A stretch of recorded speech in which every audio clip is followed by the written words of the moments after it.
I went to the hospital to care for my wife after an injury. While she slept, the head nurse slipped me a note. "Don't come back. Check the camera." My hands shook. What I saw made me cry. Before we dive deeper into this story, I have one small request. Please subscribe, drop a like, comment, and hit that hype button to boost this channel so more people can discover these incredible Reddit stories. But let me start from the beginning, because this story isn't just about betrayal, it's about justice served ice cold. My name is Julian Moss, and I'm a 34-year-old software developer living in what most people would call the perfect suburban dream. Wide lawns, gossipy neighbors, and those pristine white picket fences that hide the ugliest secrets. My wife Helena runs a successful Pilates studio downtown, all yoga mats and inspirational quotes about finding your inner strength. Funny how she never mentioned finding someone else's husband while she was at it. For months, something had been off. Helena started working late, claiming she had private client sessions that ran well past normal business hours.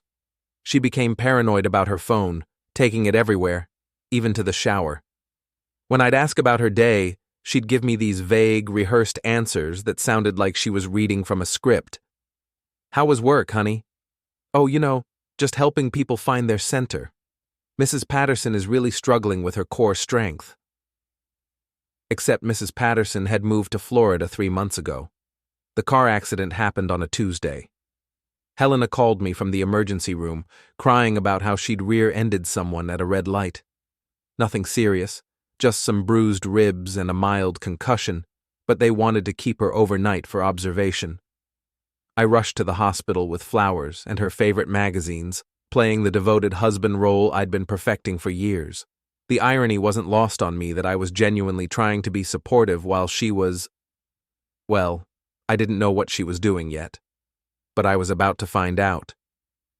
St. Mary's Hospital at night has this eerie quality that would make Stephen King proud. Flickering fluorescent lights, the distant sound of machines beeping, and nurses who've seen too much walking the halls with tired eyes. Helena's room was on the 3rd floor, overlooking the parking lot where I could see my Honda Civic, looking lonely under the streetlights. She was sleeping when I arrived, looking almost innocent with her blonde hair spread across the pillow. I sat in the uncomfortable visitor's chair, scrolling through my phone and wondering why I felt more like a stranger than a husband. Around midnight, Sandra Kowalski, the head nurse, approached me. Sandra was one of those no-nonsense women who'd probably seen every kind of family drama play out in these sterile rooms. She was in her mid-40s, with graying hair pulled back in a practical bun and eyes that missed nothing. "Mr. Moss," she said quietly, glancing at Helena's sleeping form, "could I speak with you in the hallway?" I followed her out, my stomach already churning with a dread I couldn't name. "I don't usually get involved in personal matters," Sandra began, her voice low and serious. "But I've been a nurse for 22 years, and I've seen enough to know when someone needs to know the truth." She pressed a folded piece of paper into my palm. The note was written in her neat handwriting. "Don't come back. Check the camera." "What camera?" I whispered, but Sandra was already walking away, her soft-soled shoes squeaking against the linoleum. My hands were shaking as I pulled out my phone and opened the app we used to monitor our dog, Buster, when we were away from home. The camera was positioned in our bedroom, originally installed to make sure he wasn't destroying the furniture while we were at work. What I saw made me cry. Helena's best friend, Leo Martinez, was in our bedroom, methodically packing my expensive watch collection into a black suitcase. My Omega Speedmaster, the Rolex my father had given me for graduation, the vintage Seiko I'd saved months to buy, all of it disappearing into Leo's greedy hands. But it wasn't just the watches. He was rifling through my desk drawers, photographing documents with his phone. Bank statements, insurance papers, even my work laptop was sitting open on the bed while he scrolled through files. I watched in stunned silence as this man I'd welcomed into my home, bought drinks for, considered a friend, violated every aspect of my privacy. The timestamp showed he'd been there for over an hour. That's when the real revelation hit me. Helena hadn't been having an affair. She'd been running a con. Those private sessions weren't romantic encounters. They were planning meetings. Leo wasn't just her lover, he was her accomplice. I looked back through the camera's saved footage, my heart pounding as I scrolled through weeks of recordings. There it was. Helena letting Leo into our house while I was at work, the two of them going through our financial documents, Leo taking photos of my work computer screen. They weren't just stealing from me, they were stealing my entire life. I sat in that hospital hallway for what felt like hours, watching Leo finish his methodical robbery of my home. He was careful, professional even, replacing everything exactly where he'd found it. Except for the watches and the copies of documents he'd made, there would be no evidence he'd ever been there. But he'd made one crucial mistake. He didn't know about the camera. I walked back into Helena's room with a plan forming in my mind. She was still sleeping, looking peaceful and innocent. I pulled out my phone and took a photo of myself sitting beside her bed, making sure the timestamp and hospital room number were clearly visible. If anyone ever questioned where I was during Leo's little shopping spree, I had my alibi. Then I called 911. "I'd like to report a burglary in progress," I said quietly, stepping back into the hallway. "Someone is in my house right now, going through my belongings." I gave them my address and a description of Leo's car, a beat-up red Camaro that he was so proud of, always talking about the engine work he'd done on it. The dispatcher assured me officers were on their way. Next, I called my bank's fraud hotline and reported my credit cards as stolen. I knew Helena had access to them, and if Leo was photographing financial documents, it was only a matter of time before they tried to clean out our accounts. "When did you last have possession of the cards?" the representative asked. "They were in my wallet this morning, but my house is being burglarized as we speak. The thieves have access to everything." Within minutes, all our cards were frozen.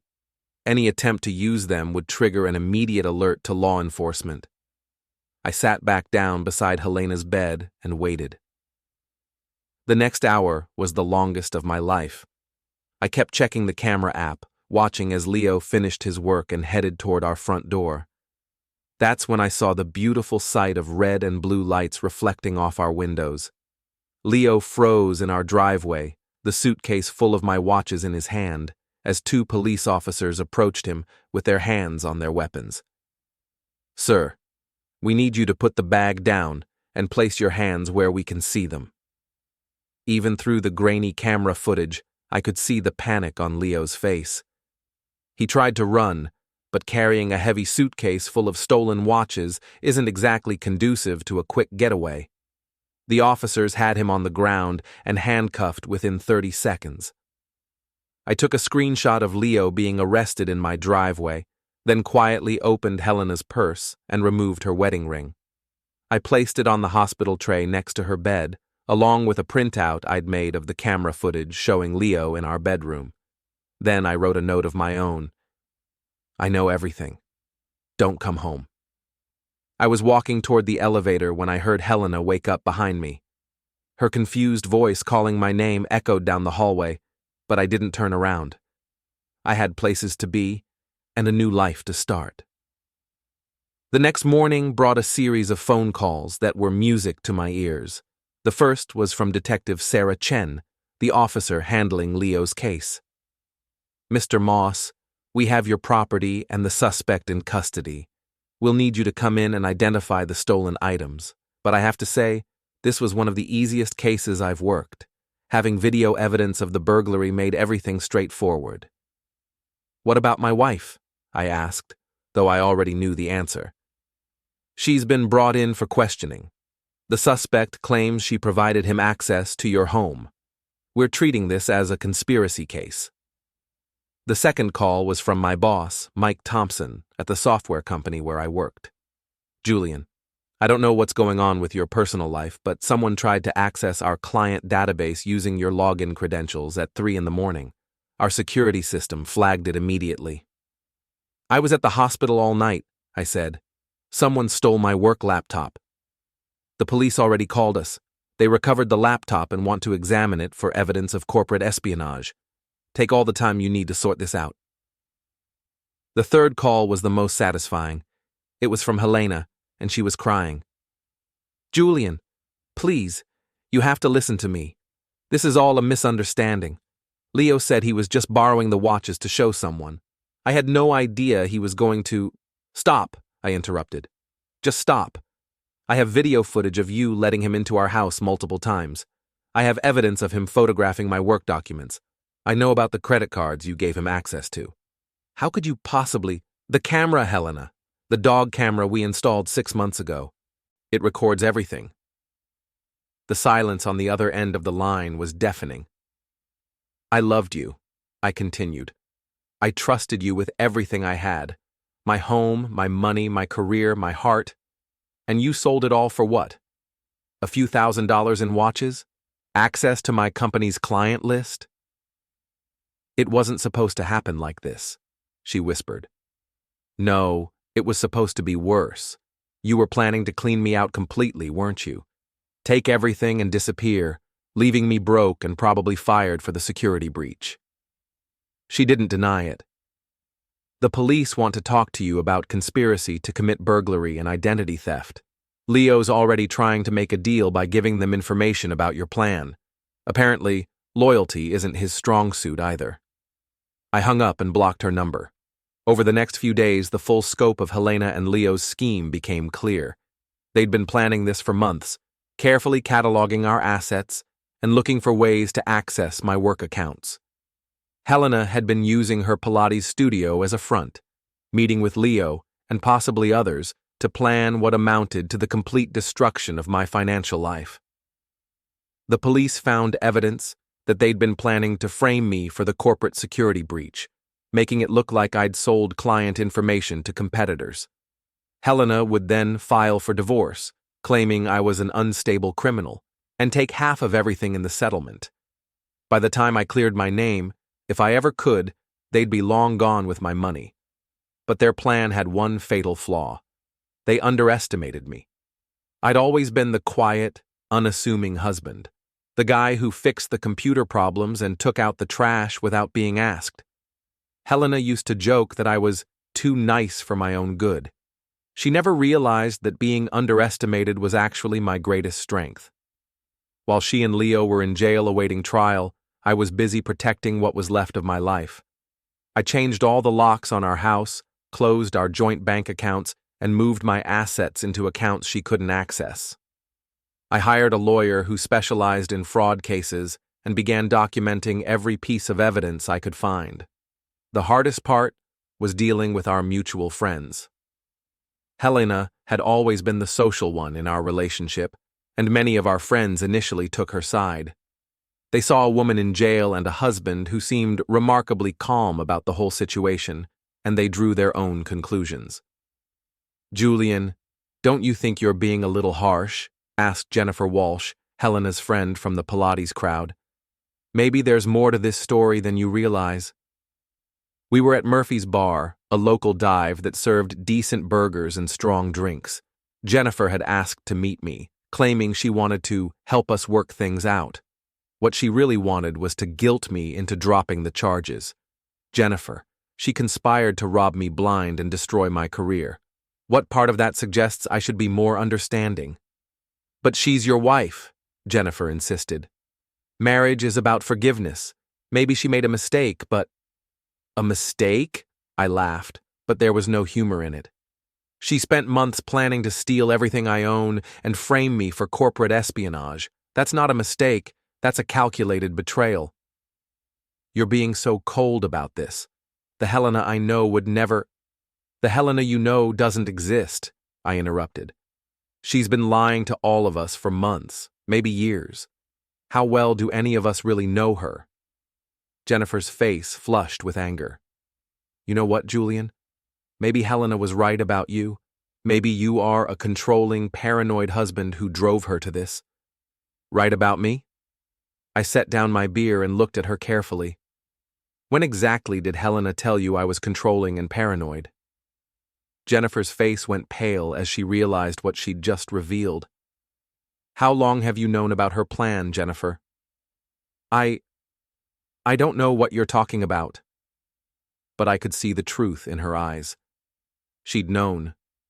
Maybe not all the details, but she'd known Helena was planning something, and she'd said nothing. Get out, I said quietly. Julian, please, get out of my sight before I call the police and tell them you might be an accessory to conspiracy. Jennifer left, and I never saw her again. But word of our conversation spread quickly through Helena's social circle. Within a week, I'd lost most of our mutual friends. They chose to believe that I was the villain in this story, that I'd somehow driven my poor, innocent wife to crime.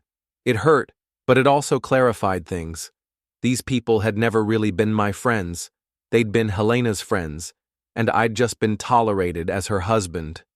Leo's trial came first, and it was a masterclass in how not to run a criminal defense.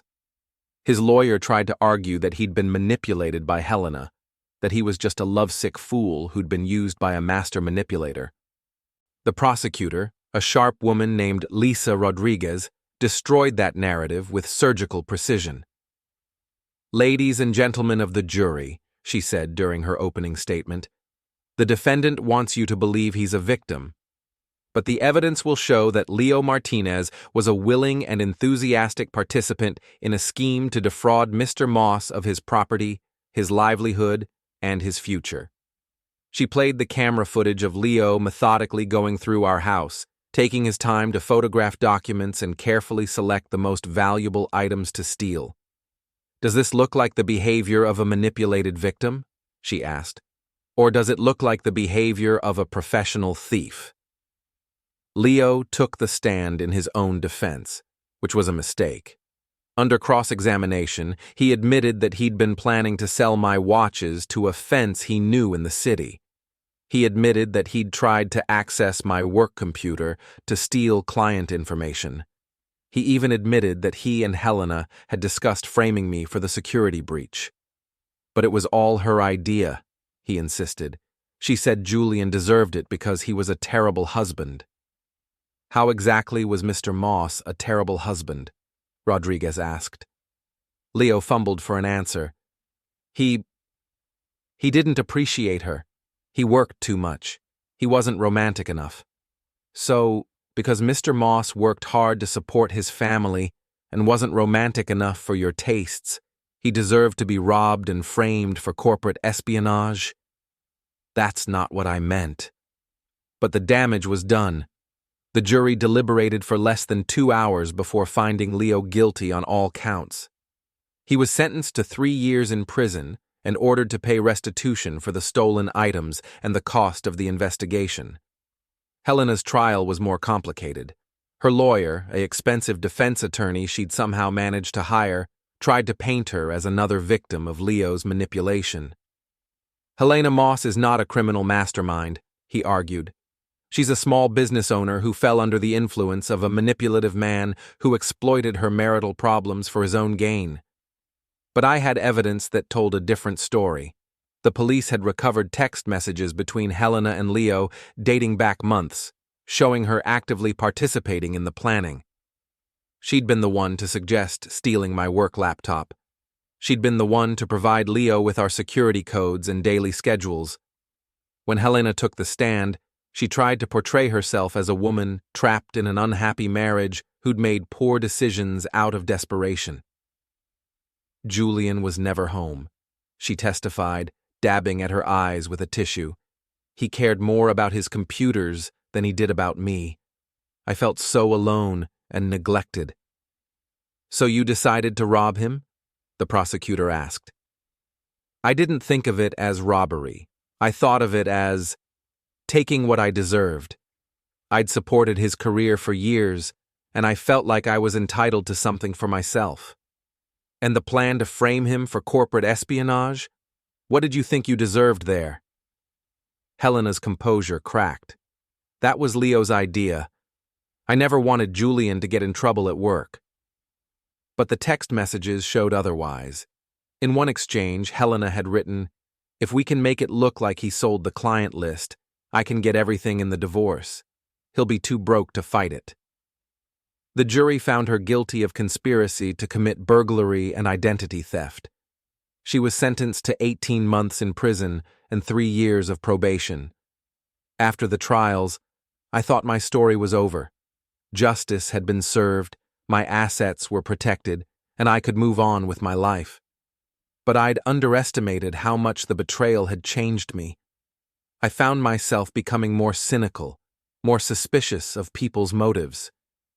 When coworkers invited me out for drinks, I wondered what they really wanted.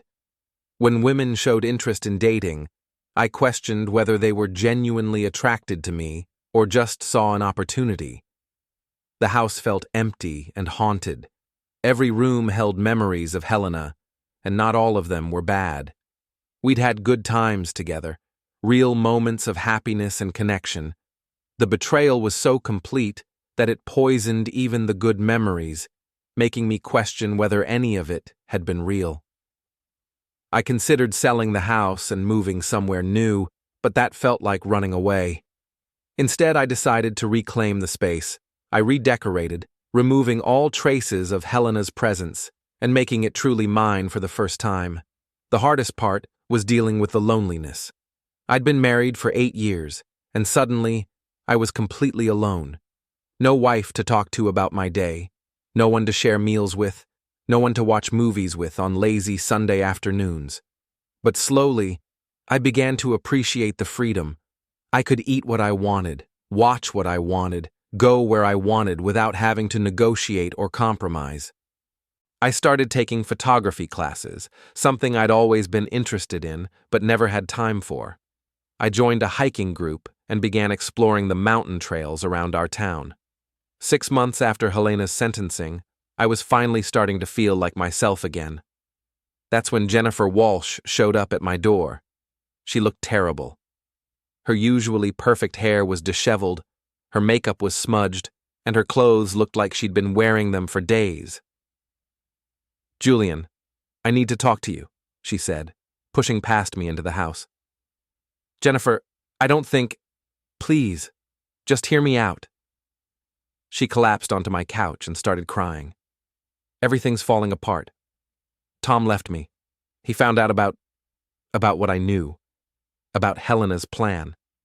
I sat down across from her, maintaining my distance. "What exactly did you know, Jennifer?" "She told me she was planning to leave you. She said you were controlling and paranoid, and she needed to protect herself financially. She asked me to help her document your behavior, to be a witness in the divorce proceedings."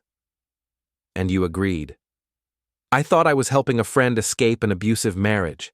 She made it sound like you were monitoring her every move, controlling her finances, isolating her from her friends." I almost laughed. "Jennifer, I barely paid attention to what Helena was doing. I trusted her completely. The only reason I found out about the theft was because a nurse warned me to check the camera. I know that now, but at the time, Helena was so convincing. She had an explanation for everything, a reason why she needed to be secretive, why she couldn't just ask for a divorce normally. So you helped her plan to destroy my life." Jennifer's tears were flowing freely now. "I didn't know about the robbery. I swear I didn't know about Leo or the watches or any of that. I thought she was just planning to leave you and wanted to make sure she got a fair settlement." "But you knew she was lying to me. You knew she was planning to blindside me with divorce papers and false accusations of abuse." "Yes," she whispered, "and you said nothing." "I thought I was protecting her." I stood up and walked to the window, looking out at the street where I'd watched Leo get arrested months ago. "Jennifer, you helped my wife plan to falsely accuse me of domestic abuse. Do you have any idea what that could have done to my career, my reputation, my entire life?" "I'm sorry. I'm so sorry." "Sorry doesn't fix anything. Your husband left you because he realized he was married to someone who would help destroy an innocent man's life based on lies. That's not my problem to solve. Please, Julian. I know I don't deserve your forgiveness, but I need help. Tom took everything. He cleaned out our accounts, took the car, filed for divorce. I have nothing. The irony was thick enough to cut with a knife. Jennifer was experiencing exactly what Helena had planned for me: financial ruin, social isolation, and the complete destruction of her former life. "You have exactly what you helped Helena plan for me," I said. "How does it feel?" She looked up at me with desperate eyes. "It feels terrible. It feels like fading." "Good. Now you know what you almost did to me." I walked to the front door and opened it. "Get out, Jennifer. Don't come back." She left without another word, and I never saw her again. I thought I was done with Helena forever when she was released from prison after serving 14 months of her sentence. I'd moved on with my life, started dating again, even bought a new car to replace the Honda that reminded me too much of our old life together. But Helena had other plans.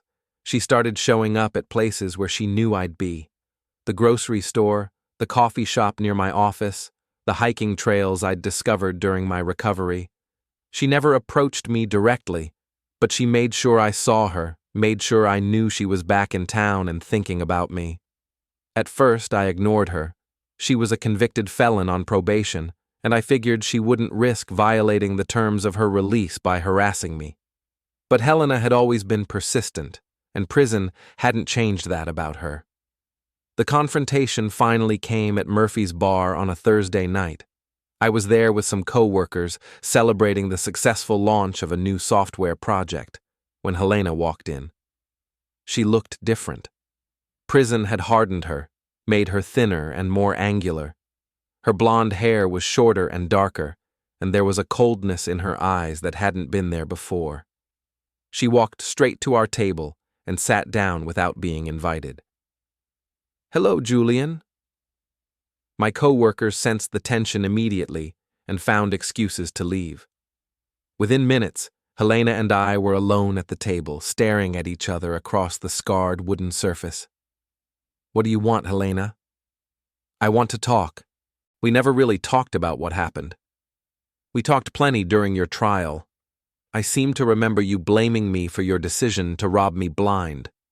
She flinched at the bluntness of my words. I was angry then. I was hurt and scared, and I said things I didn't mean. "Which things didn't you mean? The part where you called me a controlling husband? The part where you said I deserved to be robbed? Or the part where you planned to frame me for corporate espionage?" "All of it. I didn't mean any of it." I signaled the bartender for another beer, taking my time before responding. "Helena, I've had over 2 years to think about our marriage, and I've come to a conclusion. You didn't become a liar and a thief because you were unhappy with me. You were always a liar and a thief. I just never noticed because I trusted you." "That's not true." "Isn't it? How long were you planning to leave me before you met Leo? How many other times did you go through my things when I wasn't home? How many other lies did you tell me that I never caught?" She was quiet for a long moment, staring down at her hands. "I never stopped loving you, Julian." "You have a funny way of showing love." "I made mistakes, terrible mistakes. But I paid for them. I went to prison, I lost everything, I lost you. Isn't that enough punishment?" I leaned back in my chair and really looked at her. She was trying to appear vulnerable and remorseful, but I could see the calculation in her eyes. Even now, even after everything, she was working an angle. "What do you really want, Helena?" "I want another chance. I want to make things right between us. There is no us anymore. There hasn't been for a long time. We were married for 8 years. That has to count for something. It counted for everything. That's why your betrayal was so devastating. But it's over now. We're over." Her mask slipped, and I saw a flash of the anger that had always lurked beneath her perfect surface. "You're not the same man I married." "No, I'm not. I'm smarter now. I'm stronger. And I'm completely immune to your manipulation. You used to be kind. You used to be forgiving. I used to be naive. Prison changed you, Helena, but your betrayal changed me too. The difference is, my change was for the better." She stood up abruptly, her chair scraping against the floor. "You'll regret this, Julian. You'll regret throwing away what we had. What we had was built on lies. I don't regret losing something that was never real." Helena left without another word, and I finished my beer in peace. But I knew this wasn't over. She hadn't gotten what she came for, and Helena never gave up easily. I was right. Over the next few weeks, she escalated her harassment. She started calling my office, claiming to be a client with urgent questions. She showed up at my apartment building, telling the doorman she was my wife and had lost her key. She even contacted my new girlfriend, Sarah, with a sob story about how I'd abandoned her after her accident. Sarah was a smart woman, a lawyer who worked for the district attorney's office. She'd known about my history with Helena from the beginning, and she wasn't impressed by the ex-wife's manipulation tactics. "She called me at work today," Sarah told me over dinner. "She wanted to meet for coffee to explain the real story about your marriage." "What did you tell her?" "I told her that if she contacted me again, I'd have her arrested for harassment." Then I hung up. "I'm sorry you're getting dragged into this." "Don't be. I've dealt with plenty of manipulative criminals in my job. Helena's not nearly as clever as she thinks she is."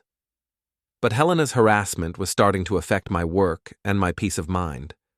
I was constantly looking over my shoulder, wondering where she'd show up next. I considered getting a restraining order, but that would require going to court and reliving the whole mess again. Instead, I decided to end this once and for all. I arranged to meet Helena at a neutral location, a coffee shop downtown that I knew had security cameras covering every table.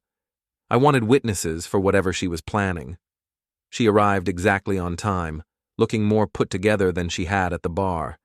She'd clearly prepared for this meeting, probably rehearsing whatever sob story she planned to tell. "Thank you for agreeing to see me," she began. "I'm here to tell you to stop. Stop calling my office. Stop harassing my girlfriend. Stop following me around town.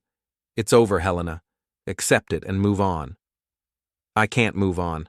I lost everything because of one mistake."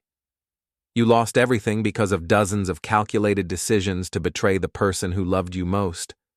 Don't minimize what you did." "Fine. I made terrible decisions. I hurt you in ways I can never take back, but I'm trying to make amends." "You're trying to manipulate me into taking you back. It's not the same thing." She leaned forward, her eyes filling with tears. "Julian, I'm homeless. I'm living in a shelter because I can't find work with a criminal record. I have nothing and no one. You're the only person who ever really cared about me." For a moment, I felt a flicker of the old sympathy. This was the woman I'd loved for 8 years, and seeing her broken and desperate was genuinely painful. But then I remembered the camera footage of Leo in our bedroom. I remembered the text messages about framing me for corporate espionage. I remembered the months of lies and the complete violation of my trust.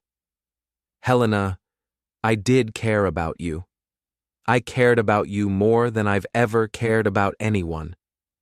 But the woman I cared about doesn't exist. She was a character you played to get what you wanted from me." "That's not true. My feelings for you were real. Your feelings for my bank account were real. Your feelings for the security I provided were real. But you never loved me, Helena. You can't betray someone you love the way you betrayed me." She sat back in her chair, and I saw her expression change.